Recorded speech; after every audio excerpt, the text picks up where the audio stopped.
സുരേഷ് ഗോപി കേന്ദ്രമന്ത്രിയല്ലേ, കേന്ദ്രമന്ത്രിയുടെ ഒരു അധികാരം ഉപയോഗിച്ചായിരിക്കും അങ്ങനെ പറയുന്നത്.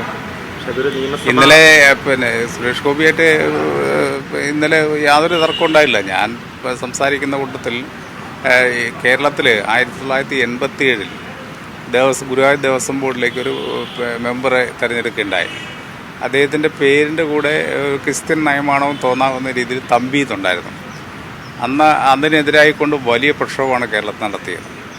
അതായത് ഒരു ക്രിസ്ത്യാനിക്ക് ദേവസ്വം ബോർഡിൽ അംഗത്വം കൊടുത്തു എന്ന് പറഞ്ഞുകൊണ്ടാണ്.